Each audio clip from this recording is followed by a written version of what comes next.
Yes बेटा, good morning. आज हमारा नेक्स्ट लेसन है मानवीय करुणा की दिव्य चमक। 4th चैप्टर है हमारे। इस साल 4 ही चैप्टर आएंगे क्षितिज में, ये 4th चैप्टर चल रहा है, ठीक है। तो उस चैप्टर का नाम है मानवीय करुणा की दिव्य चमक। अब इसके लेखक है जो वे हैं सर्वेश्वर दयाल सक्सेना। तो जो इस पाठ का नाम है पहले उसे हम क्लियर करते हैं, मानवीय करुणा की दिव्य चमक। अब मानवीय करुणा क्या होती है? मनुष्य के मन में पैदा होने वाली दया। ओके, दिव्य का मतलब होता है अलौकिक और महान। किसी भी मनुष्य को देखकर उस व्यक्ति के मन में उत्पन्न जो भाव होते हैं वही हमारी मानवीय करुणा होती है। दया जब पैदा होती है तो वही हमारी मानवीय करुणा होती है, उसकी दिव्य चमक। तो इस पाठ में जो मुख्य पात्र है वे हैं फादर कामिल बुल्के। अब जो फादर कामिल बुल्के हैं वो एक क्रिश्चियन थे और वो बेल्जियम के निवासी थे। रहने वाले निवास मतलब उनका जन्म तो बेल्जियम में हुआ था, लेकिन उनके जो धर्म गुरु थे उन्होंने उन्हें भारत जाने के लिए कहा कि भाई अपने धर्म का प्रचार करने के लिए आप भारत जाइए। तो उसने कहा कि भारत ही क्यों? तो उन्होंने कहा कि भारत में जाना जरूरी है। तो जब हम जैसे हमारे जो भारतवासी हैं, जब उन्होंने उनसे पूछा कि आपने भारत ही क्यों, तो इस बात पर वो चुप हो जाते थे, उसका वो अच्छे से जवाब नहीं दे पाते थे, ठीक है। तो इस पाठ में जो लेखक है उन्होंने फादर कामिल बुल्के का वर्णन कर रखा है। उनकी जो मृत्यु है फादर कामिल बुल्के है, उनकी जहरबाद से मृत्यु हुई थी। और जहरबाद क्या होता है? एक जहरीला फोड़ा होता है, जिस जैसे कैंसर होता है, तो इस प्रकार से उन्हें एक जहरीला फोड़ा हो गया था और उससे उनकी मृत्यु हो गई थी। तो लेखक है जो वो भगवान से प्रश्न करता है कि इतने अच्छे इंसान की मृत्यु भी इतनी दर्दनाक कैसे हो सकती है। तो इस प्रकार से जो लेखक है उन्होंने इनकी जो कामिल बुल्के हैं उनकी मृत्यु पर बड़ा ही शोक व्यक्त किया है। अब जब फादर बुल्के हैं, लेखक ने फादर बुल्के को याद करना, जब याद करते हैं उनकी मृत्यु के बाद, तो एक उदास शांत संगीत को सुनने के समान बताया है। ओके, तो यहाँ पर जो लेखक है फादर बुल्के को याद करना एक उदास शांत संगीत को सुनने के समान बताया है। जैसे जब दुखी हो जाते हैं तो शांत मन से जब याद करते हैं तो एक सैड सॉन्ग सुनते हैं, तो उसको याद करना एक सैड सॉन्ग सुनने के समान है। फिर है तथा उन्हें देखना, जब उन्हें देखते थे तो करुणा के निर्मल जल में स्नान करने के समान है। जब उन्हें देखते थे तो ऐसा लगता था जैसे कहीं निर्मल जल में स्नान कर लिया हो। जो परिमल जी हैं, जो एक परिमल संस्था थी वो उनसे जुड़े हुए थे, परिमल संस्था थी जुड़े हुए थे। लेखक भी उस संस्था के सदस्य थे और वहां पर जो हंसी मजाक होता था, जो संगोष्ठियां होती थी, उसमें जो ये है फादर है वो बढ़ चढ़कर हिस्सा लेते थे और सभी उनका सम्मान करते थे। वो वहां पर मुख्य अतिथि होते थे। और जो जैसे पारिवारिक कोई भी कार्यक्रम होता है उसमें पुरोहित की भांति उपस्थित रहते थे। पुरोहित जैसे हम अपने यहाँ जब अपना कोई भी सांस्कृतिक कार्यक्रम करते हैं, कोई भी हवन पूजन करते हैं, तो पंडित जी को बुलाते हैं हवन करने के लिए। तो वहां पर क्रिश्चियन में ये पुरोहित की भांति उपस्थित रहते थे। जो फादर है वो पुरोहित की तरह उपस्थित रहते थे। और लेखक के पुत्र जो लेखक है सर्वेश्वर दयाल सक्सेना, जब उनको बेटा हुआ था तो उनके मुंह में जो पहले जल की बूंद है, पहला जो अन्न होता है वो भी फादर ने ही डाला था।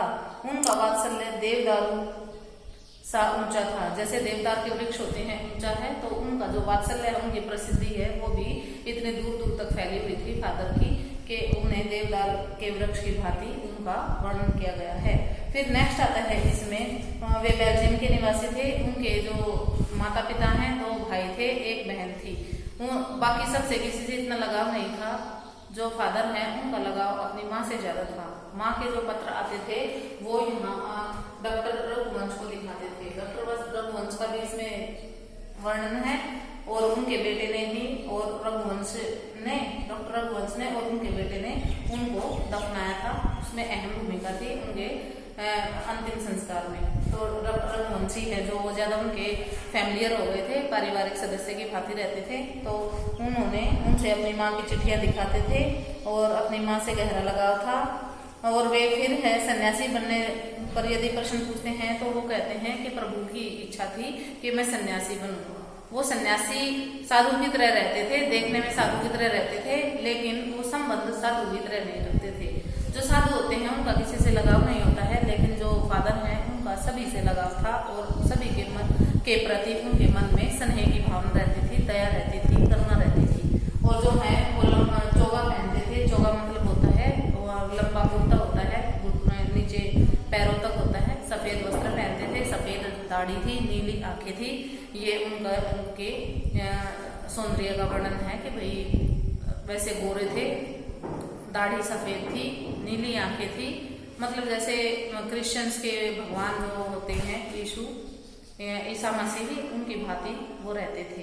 तो इसमें बताया गया है कि वो कहते थे कि भाई आप सन्यासी क्यों हैं, तो वो कहते थे कि भगवान की इच्छा है इसलिए मैं सन्यासी बना हूँ।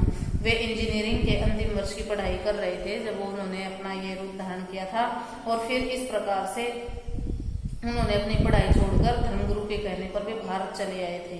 फिर यहाँ आकर पहले 2 साल तक वो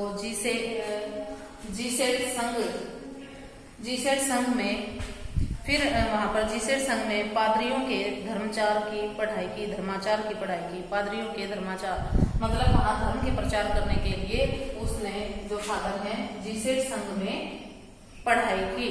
और उसके बाद फिर है उसने क्या किया था, धर्म के प्रचार के लिए पढ़ाई की थी। 9-10 वर्ष के लिए वो दार्जिलिंग में चले गए थे पढ़ने के लिए। कोलकाता से उन्होंने बीए की थी और इलाहाबाद से एमए हिंदी किया था।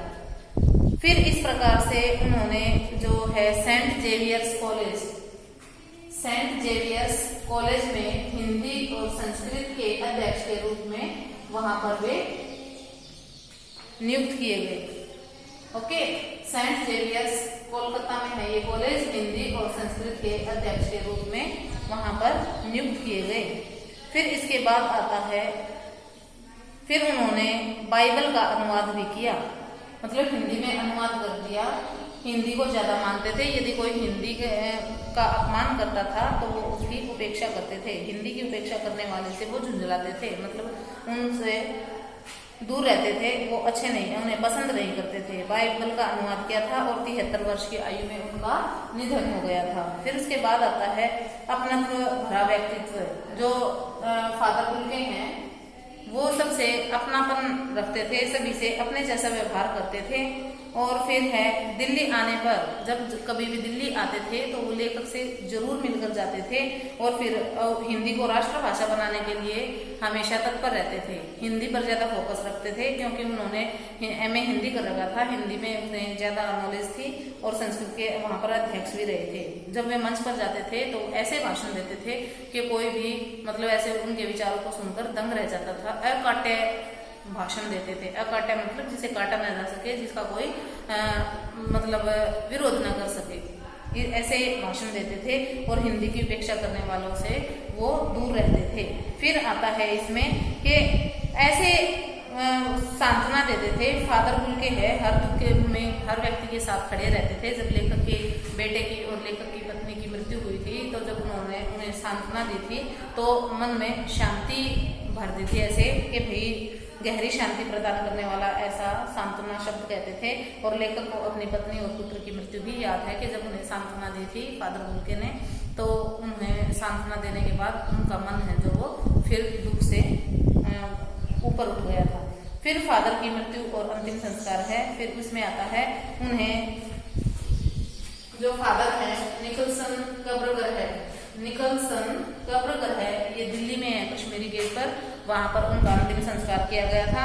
और मैंने आपको बताया भी था कि डॉक्टर रघुवंश और उनके बेटे के साथ उनका पारिवारिक संबंध था और उन्होंने ही उनको दफन किया था। और फिर जो है ये है मसीही समुदाय, इसमें मसीही वर्ण भी आएगा, मसीही विधि के साथ उनका विधि से अंतिम संस्कार किया गया था। जैसे मसीहा को विदा करते हैं, सभी वहां पर रो रहे थे, इस प्रकार से उनका वहां पर अंतिम संस्कार किया गया। अंतिम संस्कार शुरू हुआ तो रांची के फादर पास्कल तोयना ने उन्हें श्रद्धांजलि देते हुए कहा कि फादर बुल्के धरती में जा रहे हैं और इस धरती में ऐसे रत्न और पैदा होंगे। अब वे धरती में जा रहे हैं, जैसे एक बीज बोते हैं तो उस बीज से एक फल आता है और फल से फिर धरती में जब बीज बोया जाता है तो एक पौधा आता है, पौधे पर फिर फल लगते हैं, तो ऐसे ही कहा है कि आप धरती में जा रहे हैं तो आप धरती में जाने के बाद ऐसे और भी रत्न पैदा करें। इस प्रकार से उन्होंने एक रत्न के साथ उनकी तुलना की है। किसकी की है? फादर बुल्के की है। तो उन्होंने कहा है कि धरती में जा रही हैं और रत्न पैदा होंगे। डॉक्टर सत्यप्रकाश ने भी उन्हें नमन किया और देह कब्र में उतार दी गई। अब उनका को दफना दिया गया और वहां उपस्थित सभी लोग हैं वो रो रहे थे और फादर बुल्के फल फूल भरे छायादार पेड़ की भांति थे। जिस प्रकार से कोई छायादार वृक्ष होता है वो दूसरों को शांति प्रदान करता है, इसी प्रकार से फादर बुल्के से मिलने के बाद सभी अपने मन में शांति अनुभव करते थे। तो उनकी तुलना एक देवदार वृक्ष से की गई है। किसकी तुलना की गई है? फादर बुल्के की। तो वो उनके जाने के बाद भी अभी भी ऐसा महसूस हो रहा है जैसे वे अभी भी हमारे साथ हैं। तो उनका व्यक्तित्व दिव्य करुणा की चमक से लहलाता था। आज भी उनकी याद यज्ञ की पवित्र आग की तरह महसूस होती है। मतलब जब जो आग की पवित्र अग्नि होती है वो जब आग होती है तो तभी भी ऐसा लगता है जैसे फादर बुल्के हैं वो हमारे साथ उपस्थित हैं। इसमें फादर बुल्के के चरित्र का और उनके व्यक्तित्व का वर्णन किया गया है। ठीक है।